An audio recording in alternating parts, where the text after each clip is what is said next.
How are you? I hope all are you safe at your home. Now, today your English subject is there. Lesson number 4, poem. The Lake Azil of Insispri. The Lake Azil of Insispri. The poem is there. You know the poem. At first, we want to read the poem. Okay? So, I will arise. The poet William Butler Yeats. He has written the poem The Lake Azil of the, because he wants to keep silence, he wants to peace. Okay उन्होंने शांति से रहने चाहते थे और कहाँ जाके रहा, क्यों, हाँ, whatever there surrounding and what are there things, all are including in this poem. I will arise and go now, and I go to Insispri. I go to Insispri. Then, and I a small cabin. What is the meaning of small cabin?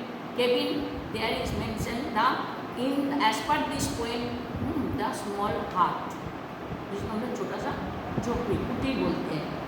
Of clay and worthless made. Clay, you know the mud, जो कीचड़ होता है उसमें से उसमें बनता है clay. और worthless made. Worthless मतलब branches of tree. जो कुटीर वो किससे बना हुआ है, जो actually we can see in the village. We can see in the village. Village में, गांव में जो कुटीर होती है वो उन्होंने वो बनाया था. किससे बनाया था? मिट्टी से.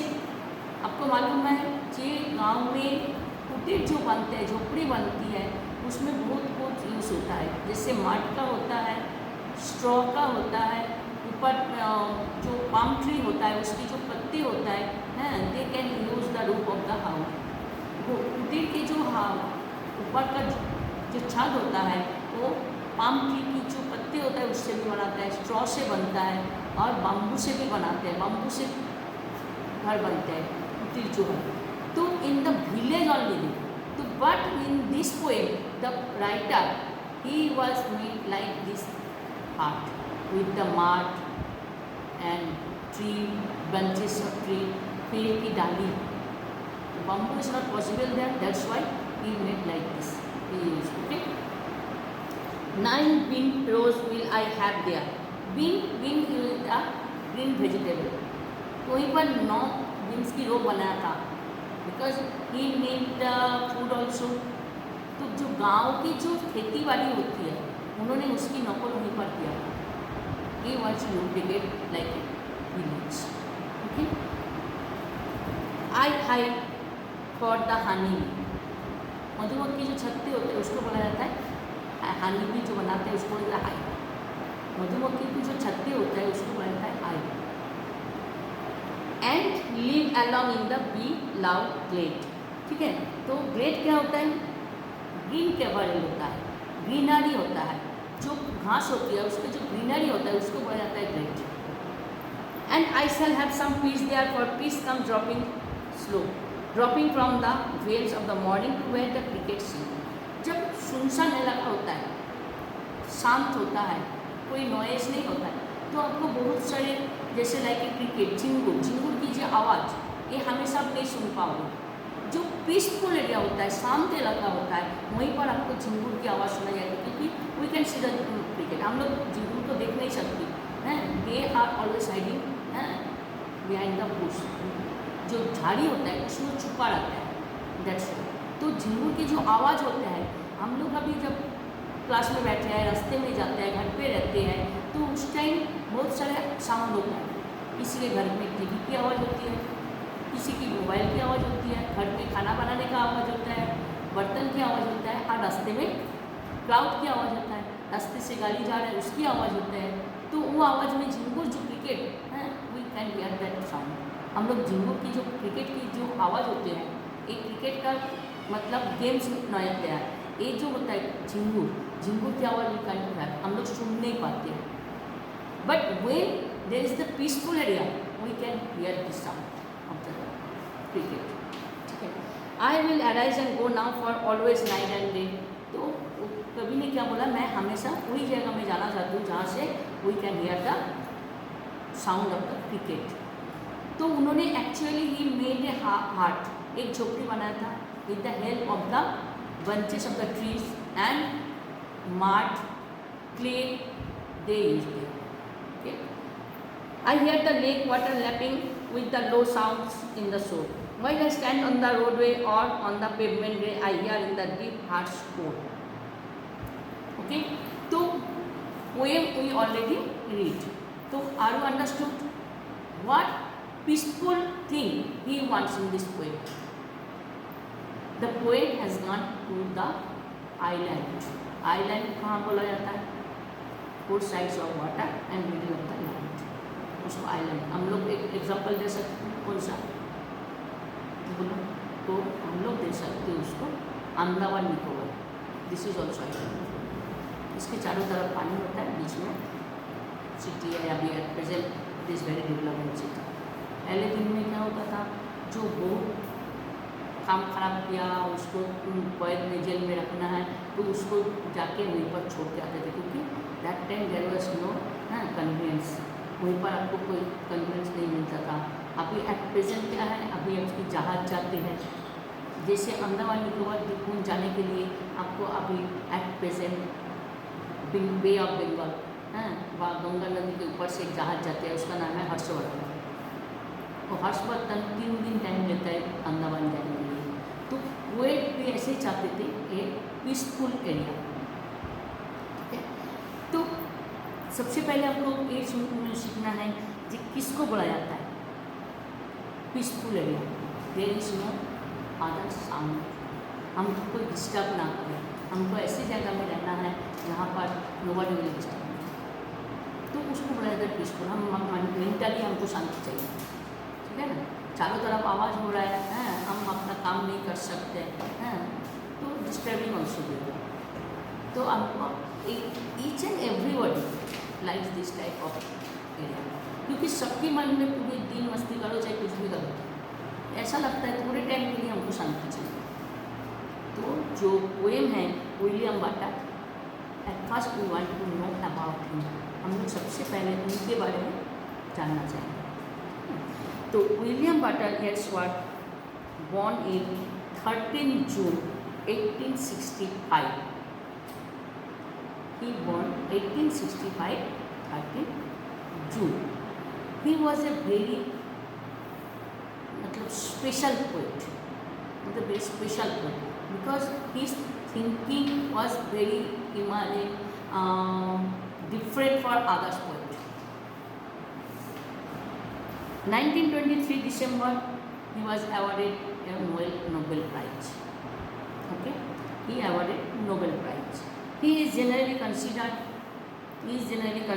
as one of the 20th century popular English poets. He was a symbol.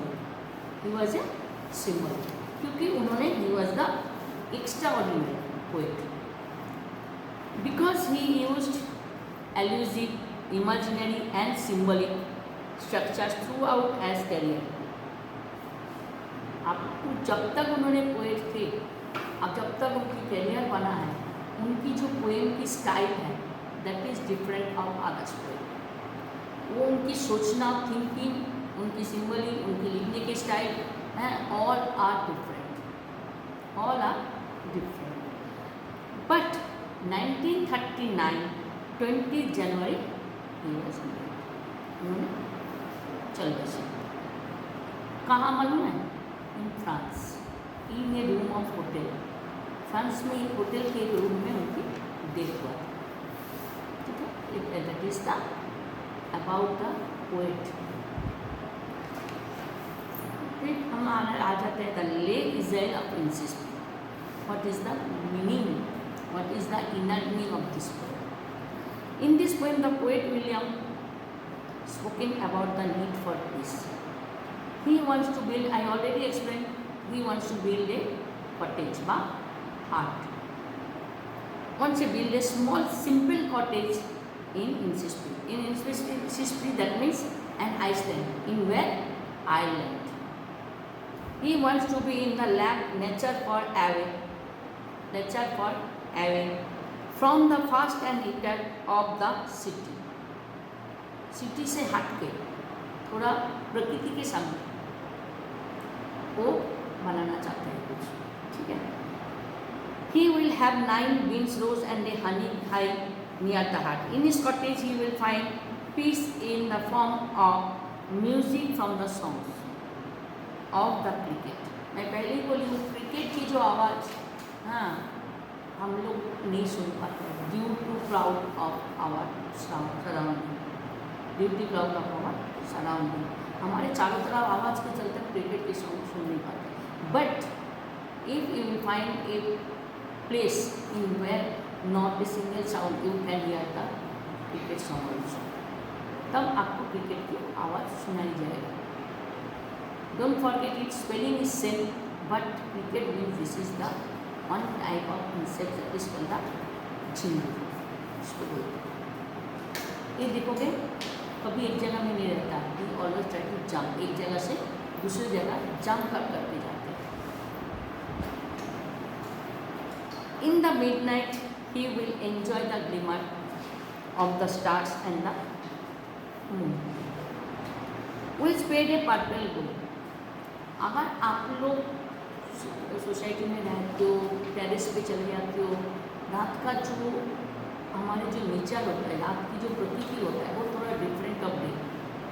दिन में चारों तरफ इंसान होते हैं, एनिमल्स होते हैं, लिविंग बींग्स चारों तरफ फैले रहते हैं, कोई इधर चिड़िया, कोई उधर चिड़िया, कोई गाड़ी, कोई स्कूटर, बाइक, सब जाते आते रहते हैं। लेकिन रात को सपोज आपने you have to go to terrace, आप टेरेस पे छत पे चले जाओ, you can see only the moon and stars, एकदम पूरा शांत होके ये दिख सकते, ठीक है। क्योंकि हम सूरज की तरफ देख नहीं सकते, लेकिन मून हम देख सकते हैं, हम मून पूरा देख सकते हैं। तो आप सोसाइटी में रहते हो, 4th फ्लोर में, 5th फ्लोर में देख नहीं सकते। लेकिन अगर if you have to go to the terrace, then you can see the total moon and all stars. तो उसमें आपकी पूरा माइंड फ्रेश हो जाएगा, you will find out peace of the place. तब लगेगा अरे भाई रात का क्या सुंदर स्ट्रक्चर, क्या सुंदर scene. He will hear day and night the lake water lapping. एक जगह में शांत है तो लेक की जो पानी की आना जाना आवाज़ होते जाता है, उसको सुनाई देता है। The surrounding sounds will find an echo in his speech. आप लोग को कोई भी काम करते हो, अगर खाली जगह में आप अपनी आवाज़ देते हो तो आपकी आवाज़ इको होता है, पूरे स्कूल में भी आप अकेले हो, बा आप कोई कुएँ में गए हो वेल, तो आप वहीं पर आवाज़ दे दो तो आपकी आवाज़ गूंजते रहती है। इसको आप जंगल में गए हो, अकेला आवाज़ दो तो आपकी आवाज़ फिर वाइब्रेट होकर आपके पास आते रहते। इसको तो उनको एक बहुत पसंद है, उनको एक चीज़ बहुत पसंद है, ठीक है। He is generally consider, he is generally consider, क्यों? Because he was the separate from other poet, उन्होंने दूसरे कवि से थोड़ा सा हटके अलग होते। तो this poem reflects on the tranquil of the effort, ठीक है, in fast. Now a dependable can think in avoid fast food and get tip, because all poet explain the poem surrounding our country, surrounding the poet। आप लोग इसके पहले पढ़े हो last lesson the road not taken, हाँ, उसमें inner meaning क्या था? You should be choose your own work, मतलब आपकी सही रास्ता। आपने मैथ्स में 0 हो, साइंस में 0 हो, साइंस में आपके मार्क्स अच्छी कभी नहीं आया, आपने 10th के बाद बोला I want to be engineer, is it possible by you? No, it start from your beginning of your career. आप जब शुरू में पढ़ाई स्टार्ट की हो, you are student of 9th standard, you should be decide from now. Up to 8 it is not possible, but up to 9 you are a grow up students, so you have to decide what you will be make in future, what is your aim। मैं पहले ही बोलूँ, आपको रास्ता जो चुनना है, road not taking यही चीज़ है, रास्ता जो चुनना है, you have to choose the original road which is suitable for you. आपके पापा अगर डॉक्टर है तो आपको डॉक्टर बनना है, ये जरूरी नहीं है, इट इज़ नॉट। आप इंजीनियर, आपके भाई है तो आपको भी इंजीनियर बनना है, नो। क्योंकि आप ऐसे इंजीनियर बन गया जो 2 दिन, अभी बहुत सारे आप देखते ही हो जो ब्रिज वगैरह होता है 1 साल 2 साल बाद वो टूट जाता है। वाई? क्योंकि वो परफेक्ट नहीं है। परफेक्शन जो होता है, आप लोग इसमें भी सीखे हो, पर्सनिफिकेशन जो होता है वो यू हैव टू नीड। हमारे जो आपके कंटेंट नहीं है, आप इंग्लिश में आपको नहीं आता है, हिंदी में आपको नहीं आता है, तो don't do from this line, मत जाओ। आपको अगर मास कम्युनिकेशन जगह पढ़ना है तो यू शुड भी, आपके हमारे मालूम है, मुझे 9th में बच्चे हैं, उसमें बहुत सारे बच्चे हैं ये न्यूज़ पेपर में जाना चाहते हैं, टीवी में जाना चाहते हैं एज ए न्यूज़ रीडर, लेकिन उसके लिए मास कम्युनिकेशन पढ़ना पड़ता है। मास कम्युनिकेशन आप तभी पढ़ पाओगे जब आपकी लैंग्वेज इज क्लियर, आपके लैंग्वेज सब्जेक्ट, लिटरेचर सब्जेक्ट आपका क्लियर है, आप तभी मास कम्युनिकेशन जा सकते हो। जरूरी नहीं है, बहुत सारे अर्थ है, बहुत सारे एम है, बहुत सारे चीज़ है, खाली डॉक्टर और इंजीनियर बनने से नहीं होता है। तो मास कम्युनिकेशन पढ़ो, आप न्यूज़ रीडर बन सकते हो, रिपोर्टर बन सकते हो। तो एक अलग अलग रूल्स आपको you have to decide it now. आपको ये अभी सोचना है, from the 9th standard you have to start think about the 9th standard. From 9th you have to be careful of your study, because after 1 year your 10th standard will be there, okay? And 10th standard is the first step of the stairs। सीढ़ी पे जिंदगी में आप ऊपर चढ़ने के लिए जो पहला सीढ़ी होता है, हम लोग ऊपर कोट प्राप्त कराने के पहले जो फर्स्ट सीढ़ी में चढ़ते हैं, that is one the first step of your life. वो सीढ़ी पे चढ़ने के पहले आपको वो पहले सीढ़ी का उसको तो ओवर नहीं कर सकते, उसके ऊपर से आना है। तो 10th is the first step of the stairs in your life। तो the poet also said, because he was the poet, वो एक कवि थे, he needs peace, शांति चाहिए, without peace nobody can write anything।